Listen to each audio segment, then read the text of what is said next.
तो गाइस इस वीडियो में हम बात करने वाले हैं आईसीसी वर्ल्ड कप के अगले मैच की, जो कि होने वाला है न्यूजीलैंड और नीदरलैंड के बीच में। बट मैं आपको बता दूं कि जिस तरीके से नीदरलैंड का लास्ट वाला मैच हुआ मतलब पाकिस्तान के वर्सेस, और सेम उसी ग्राउंड पर जहां पर पाकिस्तान और नीदरलैंड का मैच हुआ था, सेम उसी वाली पिच पर जो है वो ये वाला मैच भी होने वाला है। तो नीदरलैंड के कौन से प्लेयर किस तरीके का परफॉर्मेंस दिखा सकते हैं। लाइक पाकिस्तान वाले मैच में बास दिलिडी ने विकेट भी लिए, रन भी बनाए और कैप्टनसी के बहुत अच्छे दावेदार बने और मेरे कैप्टन भी थे। बट क्या आज के मैच में भी आपको बास दिलिडी को कैप्टन करना चाहिए? और अगर नहीं करना चाहिए तो फिर क्यों नहीं करना चाहिए? और अगर बास दिलिडी को नहीं बनाना है तो फिर कैप्टन वाइस कैप्टनसी के दावेदार कौन होंगे? क्यों? क्योंकि बास दिलिडी दोबारा इसी मैच में क्या उसी तरीके की परफॉर्मेंस दिखा सकते हैं, उतने रन बना सकते हैं या उतने विकेट निकाल सकते हैं? इन सारे सवालों के जवाब आपको मिलने वाले हैं इस वीडियो में। तो इतना आसान भी नहीं है आज के मैच की टीम बनाना। जब तक आप वीडियो नहीं देखोगे, आप चीजों को समझोगे नहीं, एनालिसिस नहीं करोगे, और अगर आप भेड़ चाल की तरह पुराने वाले मैच की तरह अगर आप टीम बना दोगे ना, तो यकीन मानिए कहीं ना कहीं आपका लॉस हो सकता है, चाहे फिर वो ग्रैंड लीग हो चाहे वो हेड टू हेड हो। इसलिए वीडियो को बहुत ध्यान से देखिएगा, सारे प्लेयर की एनालिसिस किस तरीके से है और पिच रिपोर्ट किस तरीके से है। बट वीडियो स्टार्ट करने से पहले एक बार ये देखेंगे कि सेम पिच पर, यानी कि इस वाली पिच पे जो लास्ट मैच हुआ उसमें हमारी टीम ने क्या परफॉर्मेंस दिया था। तो ठीक है, यहाँ पर बास दिलिडी हमारे कैप्टन थे, जो कि मैच के सबसे बड़े टॉप परफॉर्मर थे, और रिजवान हमारे वाइस कैप्टन थे, बाबर और ये आपके जो इमामुल हक थे, सबकी टीम में थे। नहीं चले, कोई दिक्कत नहीं थी, हमें कोई लॉस नहीं हुआ उससे। क्योंकि हमारे पास विक्रमजीत सिंह थे, शादाब खान थे, अकरमैन थे, इसके बाद आपके वैनब्रिज थे, मिकरिन थे और हरीश राव और शाहिद अफरीदी। यानी कि जबरदस्त परफॉर्मेंस हमारी इस वाली टीम ने भी इस वाले मैच में दिखाई थी। अब बात कर लेते हैं भाई, कल जो मैंने आपको टीम दी थी उसने किस तरीके की विनिंग कराई है। तो आप देखोगे कि इंडिया ऑस्ट्रेलिया के मैच में, अगर आप अभी भी मेरी वीडियो लास्ट वाली देख लो इंडिया की, मैंने साफ साफ बोल दिया था रोहित शर्मा, ईशान किशन, श्रेयस अय्यर, तीनों को मैं ड्रॉप करके जाऊंगा और तीनों में से कोई भी चलने वाला नहीं है। और आपने देख लिया कि तीनों के तीनों विकेट जो है ना, शुरुआत के 2-3 ओवर में ही गिर गए थे। यानी कि इंडिया से सिर्फ और सिर्फ 2 ही बैट्समैनों ने यहां पर स्कोर किया, यानी कि विराट कोहली और लोकेश राहुल, और सिर्फ 2 ही बैट्समैन, मैंने आपको बताया 2 ही बैट्समैन हमारी टीम में थे। बात करेंगे अब अगर हम इसकी ऑस्ट्रेलिया की, तो डेविड वार्नर के बारे में मैंने बताया था कि अच्छा स्कोर कर सकते हैं। मार्श कल अनएक्सपेक्टेडली थोड़ा सा जल्दी आउट हो गया, वरना सबको उम्मीद थी कि भाई मार्श एक बड़ा स्कोर करेंगे।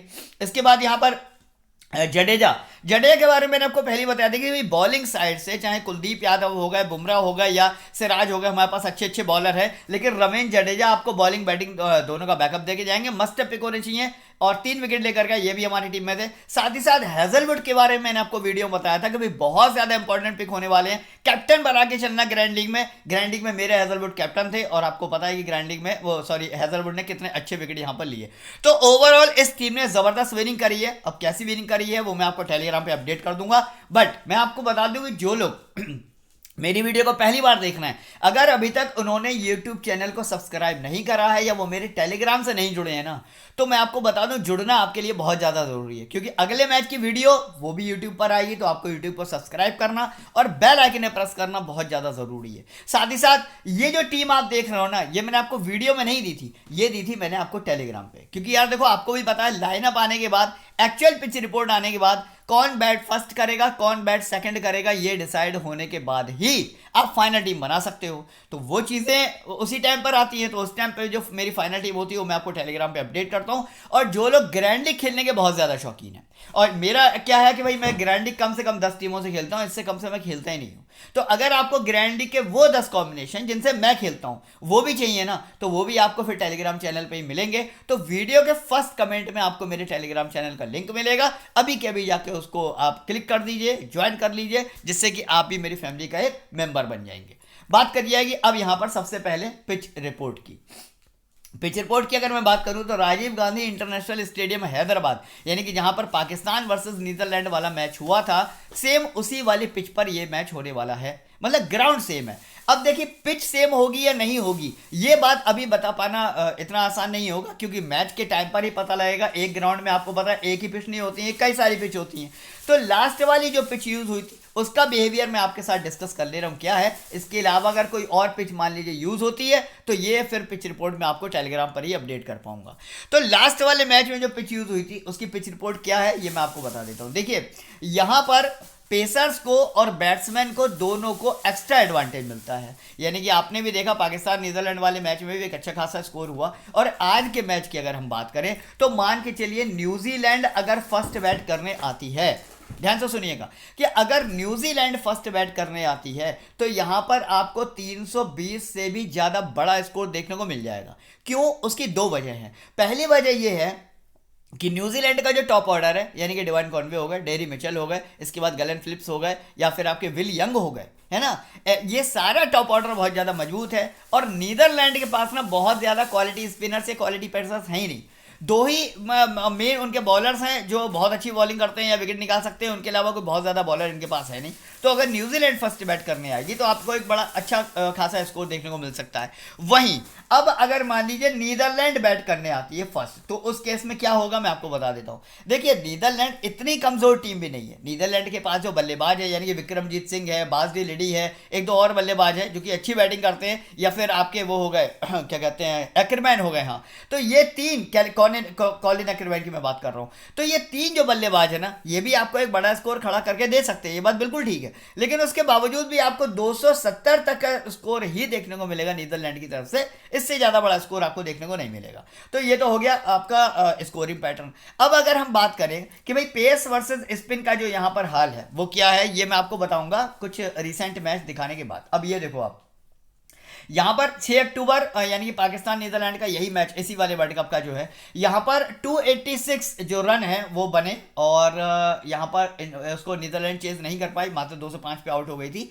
यहां पेसर्स को मिले थे 12 और स्पिनर्स को मिले थे महज 6 विकेट। यानी कि पेसर्स और स्पिनर्स का जो कॉम्बिनेशन है इसमें 50% का रेशियो है।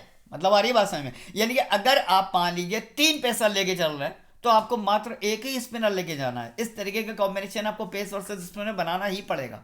बात कर लेंगे यहाँ पर एक और मैच की जो कि हुआ था 2023 में। 2023 के इस मैच की अगर हम यहाँ पर बात करें तो देखिए आप इंडिया यहाँ पर फर्स्ट बैट करने आई और उसने तकरीबन 349 जैसा एक बड़ा स्कोर कायम किया, वो भी मात्र 8 विकेट के नुकसान पर।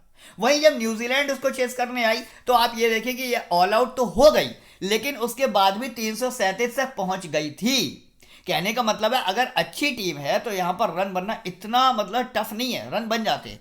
अब एक और इंपॉर्टेंट बात इस वाले पेज पर जो क्या है वो मैं आपको बता दूं।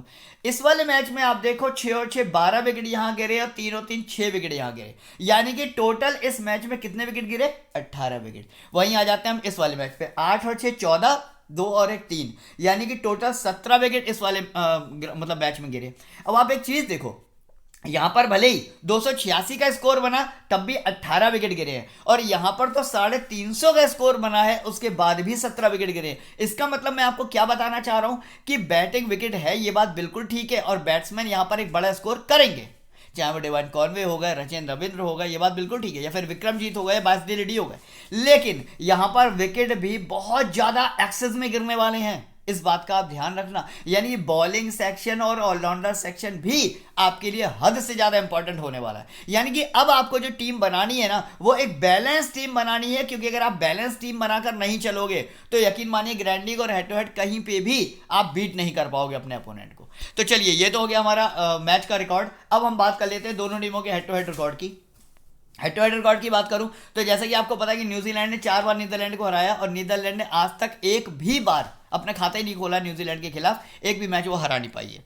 अब बात कर लेते हैं यहाँ पर दोनों ही टीमों की प्लेइंग 11 की, जो देखना आपके लिए अभी फिलहाल सबसे ज्यादा इंपॉर्टेंट है। डिवाइन कॉनवे के साथ विल यंग आएंगे ओपनिंग करने, इसके बाद रचिन रविंद्र यहाँ पर आएंगे 1 डाउन, इसके बाद डेरी मिचेल है, टॉम लथम है, गलेन फिलिप्स है, नीशम है, सेंटनर है, साउदी। अब आप देखोगे कि सऊदी आपको लास्ट वाला जो न्यूजीलैंड का मैच हुआ था उसमें खेलते हुए नहीं दिखे थे क्योंकि फिट नहीं थे, इंजर्ड थे, जैसा कि आपको पता ही होगा। लेकिन इनकी जो एक्सरे रिपोर्ट है वो सारी आ चुकी हैं और ऑलमोस्ट मान के चलिए कि इनका जो वो है इनको घोषित कर दिया गया कि हाँ भाई ये फिट हैं और ये आज का मैच खेल सकते हैं। तो मुझे लगता है कि डेफिनेटली सऊदी आज का मैच खेलेंगे ही खेलेंगे। तो मैं फिलहाल अपनी टीम में लेके चल रहा हूँ और मैं जो ग्रैंडी की कॉम्बिनेशन बनाऊंगा उसमें भी फिलहाल मैं सऊदी को अपनी टीम में रखने वाला हूँ, क्योंकि मेरे पास जो न्यूज़ है कि हाँ भाई सऊदी 100% इस मैच को खेलने वाले हैं। अब एक दूसरा चेंज शायद मतलब जिसके चांस ऑफ परसेंटेज जो है ना वो बहुत ज़्यादा कम है, केन विलियमसन जो है ना, शायद आपको 10% ही इसका चांसेस है खेलने को दिख जाए। हालांकि वो क्यों नहीं खेलेंगे उसके ज़्यादा लॉजिक है। देखिए पहले वाले मैच में इनको रेस्ट दिया, अब दूसरा वाला जो मैच हुआ है वो है नीदरलैंड जैसी कमजोर टीम के खिलाफ। नीदरलैंड को बीट करने के लिए कॉनवे होगा, विलियम होगा, रविंद्र होगा, डेरी मिचेल होगा, ऑलरेडी ऊपर के जो 4 बल्लेबाज हैं ना वही काफ़ी हैं। तो केन विलियमसन की जब जरूरत नहीं है तो केन विलियमसन जैसे सीनियर और एक्सपीरियंस खिलाड़ी को न्यूजीलैंड अभी भी रेस्ट देगी। और जब कोई बड़ा मैच होगा, यानी कि न्यूजीलैंड का किसी मजबूत टीम के खिलाफ मैच होगा ना, तब वो केन विलियमसन को उस वाले मैच में खिलाएगी। ये मेरा लॉजिक है, जैसा कि मैंने अभी तक आरएनडी करी है यूट्यूब और गूगल पे, उसके अकॉर्डिंग मैं आपको बता रहा हूं। तो मेरे हिसाब से फिलहाल केन विलियमसन को खेलना तो नहीं चाहिए, बट अगर अनएक्सपेक्टेडली मान लीजिए खेल लेते हैं तो मैं आपको टेलीग्राम पे अपडेट कर दूंगा। अब बात कर लेते हैं यहाँ पर नीदरलैंड की, जहाँ पर आपको कोई भी माइनर या मेजर चेंज देखने को नहीं मिलेगा। विक्रमजीत के सिंह आपको के साथ आपको मैक्स आउट ओपनिंग करते हुए देखेंगे। कॉनन एक्रेमैन 1 डाउन, बास डेलेडी 2nd डाउन। बस ये समझ लो आप कि यहीं तक इनकी टीम का पल्ला है जो भी है। यकीन मानिए एक्रेमैन और बास डेलेडी ये 2 ऐसे प्लेयर हैं जो कि बैटिंग और बॉलिंग दोनों में आपको परफॉर्मेंस करके देंगे, है ना। और विक्रमजीत सिंह से मुझे उम्मीद है कि कम से कम 40+ रन आपको बना के दे सकते हैं। इसके बाद चाहे वो निदा मुनरू हो गए, स्कॉट एडवर्ड हो गए, जुल्फिकार हो गए, मरवी हो गए, वैनब्रिक हो गए, आरएन दत्त हो गए, मिकरिन हो गए, बहुत ही मतलब रेयर केस में से कोई प्लेयर चल सकता है। अदरवाइज कोई भी प्लेयर के चलने की न्यूजीलैंड जैसे मजबूत स्क्वाड के सामने मतलब औकात ही नहीं है, मतलब ये कह लो कि यार चांसेस ही नहीं बनते हैं। अब बात कर लेते हैं हाँ उस वाली एप्लीकेशन की जहां पर मैं खेलता हूं। तो भाई मैं जिस एप्लीकेशन पर खेलता हूं ना, यहां पर खेलने के आपको क्या क्या फायदे हैं। सबसे बड़ी बात, यहां की कंपटीशन यार बहुत ही ज़्यादा कम है। साथ ही साथ यहाँ पर जो डिपॉजिट ऑफर चल रहा है ये आपके काफ़ी ज़्यादा काम आने वाला है, क्योंकि इस टाइम पर आप किसी भी एप्लीकेशन पर खेल रहे हैं या फिर मार्केट में जितनी भी एप्लीकेशन इस टाइम आपको दिख रही हैं वो आपको 3% या 5% तक का ही डिपॉजिट ऑफर देते हैं। और दिवाली या होली पे आपको ज़्यादा से ज़्यादा 7% का दे देते हैं। लेकिन क्रिकफैन एप्लीकेशन जहां पर मैं खेलता हूं आपको फॉरएवर पूरे वर्ल्ड कप में मान के चलिए 10% का डिपॉजिट ऑफर आपको यहाँ पर मिलने वाला है। यानी कि अगर आप मान लीजिए यहाँ पर 10,000 रुपये का रिचार्ज करते हैं ना, डिपॉजिट करते हैं, तो पूरे 1,000 रुपये एक्स्ट्रा आपको खेलने के लिए मिलते हैं। तो मैं तो आपको यही बोलूंगा कि अगर आपको पूरा वर्ल्ड कप खेलना है तो आप एक बड़ा डिपॉजिट करें जिससे कि आपको बड़ा रियल कैश मिले और 20,000 रुपये का बोनस मिले, जिसका आप ग्रैंड लीग में बहुत इजीली यूज कर सकते हो। और इस एप्लीकेशन पर अभी बोनस कॉन्टेस्ट भी आने वाले हैं, यानी कि आप बोनस लगा के भी रियल कैश भी जीत पाओगे। यानी कि आपने 30 रुपये लगाए लेकिन आपकी जेब से नहीं लगे,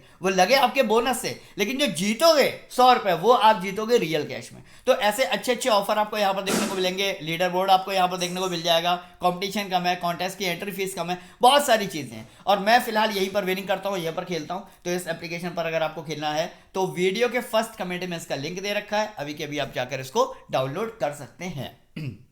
बात करेंगे अब हम अपने प्लेयर वाइज एनालिसिस की, यानी कि इस सेक्शन के अंतर्गत हम ये देखेंगे कि भाई जो 22 खिलाड़ी आज खेलने वाले हैं उनमें हमें किस तरीके से सिलेक्शन करना है, क्योंकि आज की टीम जो है ना वो इस बात पर चेंज हो जाएगी पहले बैट कौन करेगा। क्योंकि अब जैसे गैलन फिलिप्स हैं, अब मान के चलिए गैलन फिलिप्स की बैटिंग किस कंडीशन में आएगी। भाई गैलन फिलिप्स की बैटिंग तब आएगी जब न्यूजीलैंड फर्स्ट बैट करेगी, है ना। क्योंकि अगर नीदरलैंड फर्स्ट बैट करती है तो जाहिर सी बात है कि नीदरलैंड का जो न्यूजीलैंड का जो टॉप ऑर्डर है वही मैच को खत्म कर देगा, क्योंकि स्कोर बहुत ज़्यादा बड़ा होगा नहीं और न्यूजीलैंड का टॉप ऑर्डर है बहुत ज़्यादा मजबूत। तो फिर ऐसे में गैलन फिलिप्स आपका कहीं काम आने वाले हैं नहीं, क्योंकि माना कि लास्ट वाले मैच में इन्होंने बॉलिंग करा दी थी, एक आधा विकेट निकाल दिया था, बट ऐसा हर मैच में होने वाला नहीं है। अभी तक इस बात की सर्टेनिटी ही नहीं है कि गैलन फिलिप्स बॉलिंग करेंगे भी या नहीं करेंगे। तो इन सारी चीज़ों को मद्देनजर रखते हुए आपको एनालिसिस देखना बहुत ज़्यादा ज़रूरी है। ड्वाइन कॉनवे की बात करूं, तगड़े हिटर हैं, लास्ट वाले मैच में 152 रन के बना के आए हैं और अक्सर जो है ना कमजोर टीम के खिलाफ तो हमेशा बड़ा स्कोर करते हैं। मतलब वैसे प्लेयर हिटर अच्छे हैं, यहाँ 111 बनाए, यहाँ 138 बनाए, इनकी सेहत पे फर्क नहीं पड़ता कि सामने पाकिस्तान है, सामने ऑस्ट्रेलिया है, इंडिया है या साउथ अफ्रीका है, कौन सी टीम है। इनको रन बनाने मतलब बनाने, तगड़े हिटर हैं, मोस्ट ऑफ द टाइम अच्छा स्कोर करते हैं, साथ ही साथ विकेट कीपिंग का बैकअप भी आपको देते हैं। तो मस्ट है पिक आपके होने चाहिए, इनको तो आपको टीम में रखना ही रखना है। साथ ही साथ कैप्टन और वाइस कैप्टन के अच्छे दावेदार भी हैं, याद रखिएगा। टॉम लथम की अगर यहाँ पर बात करूं तो विकेट कीपर कैटेगरी से आपको जो है ना वो टॉम लथम, स्कॉट एडवर्ड दोनों ही मिलने वाले हैं। अब इन दोनों में अगर मैं आपको चॉइस बताऊं ना तो 3rd डाउन पर बैटिंग आएगी टॉम लथम की, है ना। तो और साथ ही साथ अगर करंट फॉर्म की बात करें तो वो भी उतनी ज़्यादा खास अच्छी नहीं है, आपको ड्रॉप करके जाना पड़ेगा क्योंकि बैटिंग ही नहीं आएगी। वहीं बात करी जाएगी स्कॉट एडवर्ड की, प्लेयर अच्छे हैं, T20 में हमेशा बहुत अच्छा करते हैं, हालांकि ओडीआई में भी 67 जैसे स्कोर बनाते हुए आए हैं। लेकिन अब दिक्कत क्या है, सामने वाली टीम की बॉलिंग अटैक बहुत तगड़ा है ना, और साथ ही साथ पिच जो है ना वो थोड़ा सा इनको कहीं ना कहीं परेशान करने वाली है। तो स्कॉट एडवर्ड को आपको ग्रैंड लीग में जरूर से लेके चलना है, क्योंकि ये होगा आपका ग्रैंड लीग का ट्रम्प प्लेयर। स्कॉट एडवर्ड को आज कोई ट्राई नहीं करने वाला है, लेकिन मैं आपको बता दूं इनके पोटेंशियल के बारे में, अगर ये अपनी पे आ गए या फिर इनकी बैट पर ढंग से बॉल आ गई तो 70 से ऊपर रन आपको स्कॉट एडवर्ड मारते हुए भी दिख जाएंगे। माना कि T20 स्पेशलिस्ट हैं, ओडीआई का उतना ज्यादा एक्सपीरियंस नहीं है, लेकिन जिस दिन बल्ला चल गया ना उसने 70 से नीचे रुकेगा नहीं। तो नीदरलैंड को या नीदरलैंड के किसी भी खिलाड़ी को आपको इतना कमजोर भी नहीं समझना है। तो जो ग्रैंडी के कॉम्बिनेशन आप बनाएंगे उसके किसी एक कॉम्बिनेशन में स्कॉट एडवर्ड को ना ही सिर्फ आपको लेके जाना है, बल्कि मेरी अगर प्रेडिक्शन मानते हो तो वाइस कैप्टन भी बना देना उस वाली टीम में जिसमें आप स्कॉट एडवर्ड को लोगे। आगे बात करेंगे अब यहाँ पर बैटिंग सेक्शन की, कौन कौन मिलने वाला है। यहाँ पर विल यंग मिलेंगे, डेरी मिचेल मिलेंगे, गैरन फिलिप्स से मिलेंगे। अब जैसा कि मैंने आपको पहले बताया कि भाई अगर न्यूजीलैंड फर्स्ट बैट करती है उस केस में तो आपको डेरी मिचेल को लेना है, और अगर न्यूजीलैंड सेकंड बैट करने आती है तो डेरी मिचेल गैलन फिलिप्स कि किसी हाल में बैटिंग आने वाली नहीं है तो इनको तो वैसे ही आप ड्रॉप करके जाओ। हाँ, लास्ट वाले मैच में इन्होंने जो 2 विकेट निकाले हैं ना, तो मैं आपको फिर बता रहा हूँ सर्टेनिटी नहीं है कि इस वाले मैच में बॉलिंग करेंगे या नहीं करेंगे, विकेट निकालेंगे या नहीं निकालेंगे। तो इन 2 विकेट के लालच में या आपको ये लगे कि चलो थोड़े बहुत तो रन बना देगा, 15-20 तो रन बना देगा, इस लालच में अगर फिलिप्स को ले रहे हो तो फिर इसकी तुलना में फिर आप विल यंग ले लो, वो ज्यादा बेटर है। क्यों? अब देखो विल यंग माना कि लास्ट वाले मैच में 0 पर आउट हो गए हैं, लेकिन पोटेंशियल वाले प्लेयर हैं, कंसिस्टेंट बल्लेबाज है। अगर आप इनके लास्ट मैच के स्कोरिंग पैटर्न उठा के देखोगे, 58 बनाए, 24 बनाए, 33 बनाए, 29 बनाए, है ना, और साथ ही साथ इनके पास जो है ना वो ओपनिंग पर बल्लेबाजी करने आ रहे हैं, यानी कि प्रेशर बिल्कुल भी नहीं होगा। तो मुझे लगता है कि विलियम यहाँ पर ज़्यादा अच्छे प्लेयर साबित होंगे। बाकी अगर पिच के अकॉर्डिंग कुछ चेंज मैं करूंगा, मान लो विलियम को मेरे को गैलन फिलिप्स से रिप्लेस करना होगा, तो वो मैं आपको टेलीग्राम पे अपडेट कर दूंगा। बात करूंगा अभी यहाँ पर डेरी मिचेल की। डेरी मिचेल की लास्ट वाले मैच में बैटिंग नहीं आई, क्यों नहीं आई आपको अच्छी तरीके से पता है, लेकिन इस वाले मैच में बैटिंग आने की पूरी पूरी उम्मीद है, एक अच्छा खासा स्कोर बनने की पूरी पूरी उम्मीद है। बहुत सारे लोग होंगे जो कि डेरी मिचेल को ड्रॉप करके जाएंगे, बट अगर आप मेरी प्रेडिक्शन मानते हैं ना, यहाँ पर 57, यहाँ 118, यहाँ 34, करंट फॉर्म भी बेहतरीन है, प्लेयर भी अच्छे हैं, साथ ही साथ सेकंड डाउन पर बैटिंग आने की पूरी पूरी उम्मीद है। मेरे हिसाब से आपको विलियम, डेरी मिचेल और ऊपर डिवन कॉनवे विकेट कीपर कैटेगरी से तीनों ही प्लेयर को अपनी टीम में रख के जाना चाहिए। बात करेंगे अब यहाँ पर नीदरलैंड से बैटिंग सेक्शन की। विक्रमजीत सिंह के बारे में मैंने आपको पहले मैच में ही बताया था कि भाई जबरदस्त प्लेयर है, साथ ही साथ तगड़ा हिटर है, ओपनिंग पर आता है, पूरा पूरा मौका मिलता है इसको, बैटिंग फॉर श्योर आती है और प्रेशर नहीं होता है उस टाइम पर।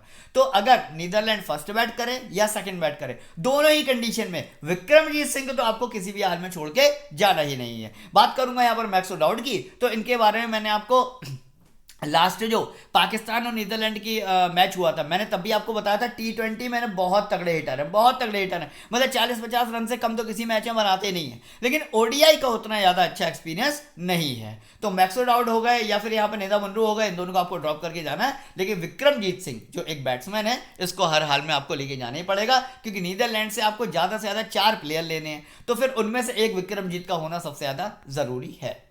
बात करेंगे अब यहाँ पर न्यूजीलैंड से ऑलराउंडर सेक्शन की। रचिन रविंद्र हो गए, जे निशम हो गए, मिचेल सेंटनर हो गए। कहने को तीनों ही प्लेयर आपकी टीम में होना बहुत जरूरी है, क्योंकि सामने वाली टीम कमजोर है तो पता नहीं किसके हाथ में विकेट चले जाए। लेकिन यहां पर भी आपको लॉजिक के साथ ही प्लेयर सिलेक्शन करना पड़ेगा। कैसे करना पड़ेगा मैं आपको बता दूं। रचिन रविंद्र की अगर बात करोगे, वो आपकी टीम में मस्ट पिक होना चाहिए। उसकी वजह क्या है, बैटिंग काफी ज्यादा ऊपर आ रही है, बॉलिंग भी करा रहा है। लास्ट वाले मैच में 123 रन बनाकर गया, मतलब जिसको कहना चाहिए कि मतलब सुपर अल्ट्रा क्लासिक परफॉर्मेंस। और ऐसी परफॉर्मेंस आज आपको दोबारा देखने को मिल जाएगी।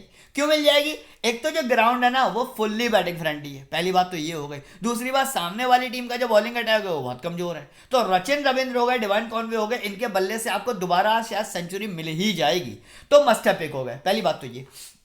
अब बात करूंगा यहाँ पर जे निशम और सेंटनर को किस कंडीशन में रखना है और कब नहीं रखना है। जे निशम को आपको ड्रॉप करना पड़ेगा, क्योंकि आज के मैच में सबसे कम ओवर वो जे निशम ही कराएगा। तो मतलब बॉलिंग बहुत ज्यादा कम आने वाली है, इतनी ज्यादा विकेट निकालने की संभावना है नहीं, तो जे निशम को आप ड्रॉप करके जाओ। लेकिन अगर मैं सेंटनर की बात करूं, भैया पूरे 10 ओवर करेगा, माना कि बोल्ट है, मैट हेनरी है, टिम साउदी हैं, ये भी अपने 10-10 ओवर करेंगे, लेकिन सेंटनर भी 10 ओवर करेंगे। और यकीन मानिए सेंटनर एज ए ऑलराउंडर हमेशा अच्छी परफॉर्मेंस दिखाते हैं। कुछ भी हो, सामने कोई भी टीम हो, कैसी भी पिच हो, 1 से लेकर 2 विकेट आपको हर मैच में निकाल के देते ही देते हैं। और ये बात मैंने आपको लास्ट मैच में भी बोली थी। तो जैसा कि आपने देखा कि लास्ट मैच में सेंटनर 2 विकेट निकाल कर गए, तो मस्ट हैव पिक होने चाहिए यहाँ पर। रचिन रविंद्र और सेंटनर दोनों को आपको अपनी टीम में रख के चलना ही चलना है।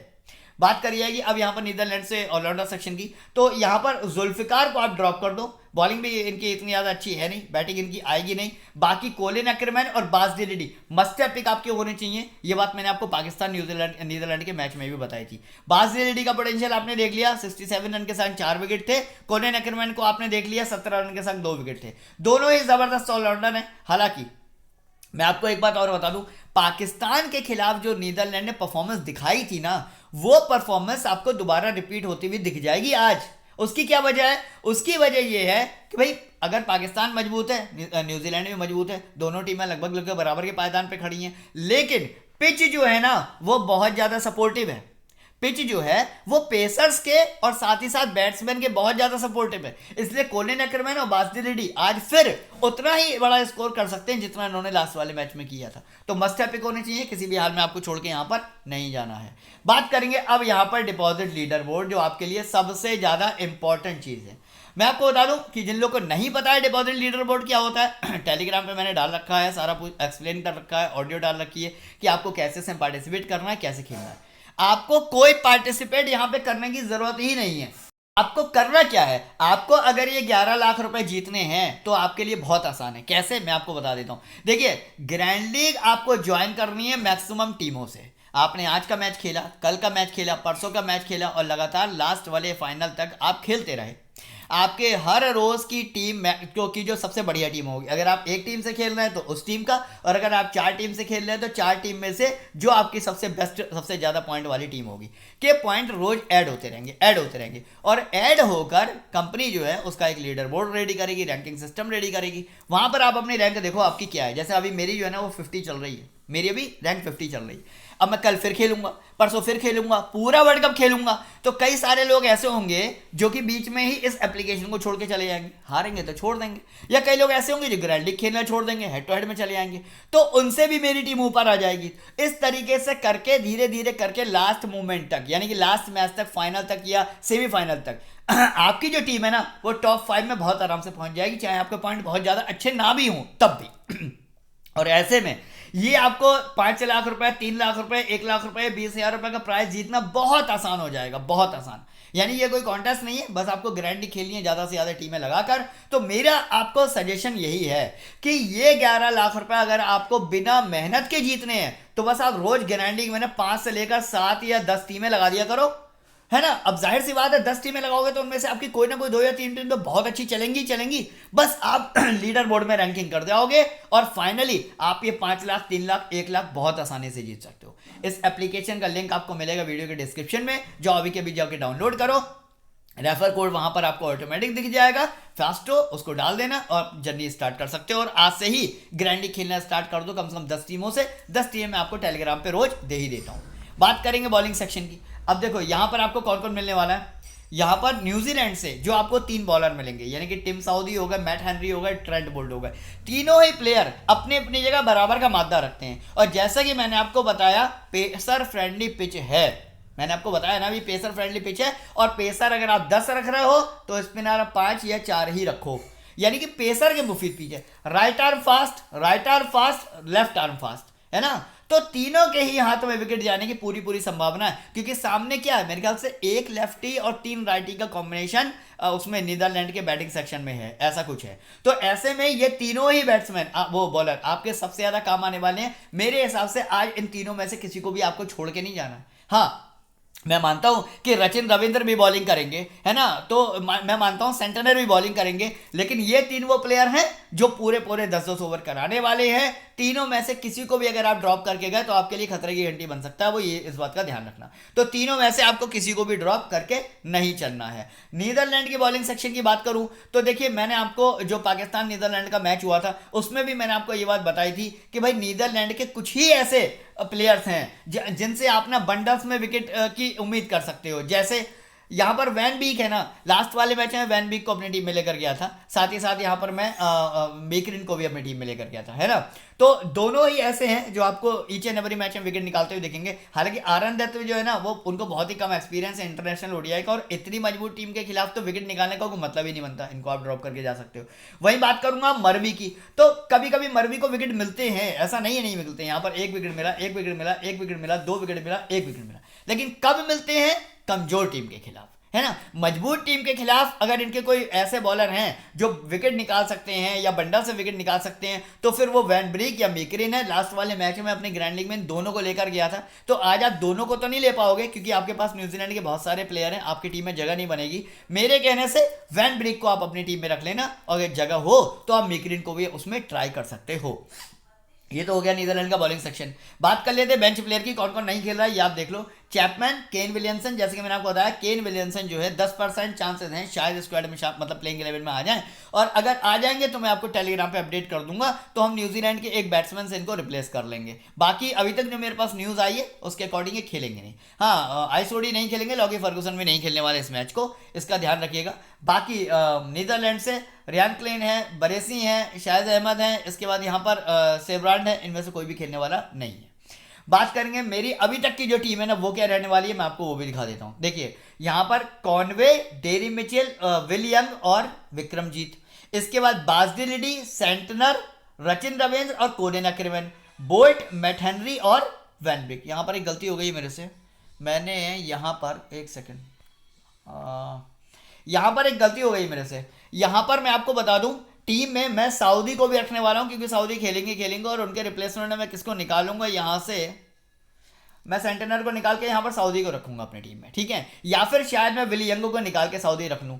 अब हालांकि विलियंग को मैंने इसलिए रखा है क्योंकि ओपनिंग पर आने वाले बल्लेबाज है, सामने की जो बॉलिंग है ना वो थोड़ी सी कमजोर है, इसलिए मैंने विलियंग को रखा है, कम से कम 30 से 40 रन बना दें। लेकिन इनके बदले में अगर आप सऊदी यहाँ पर रखोगे तो वो ज़्यादा बेस्ट है, तो यहाँ पर आप सऊदी कर लेना, ये चेंज मुझे करना था।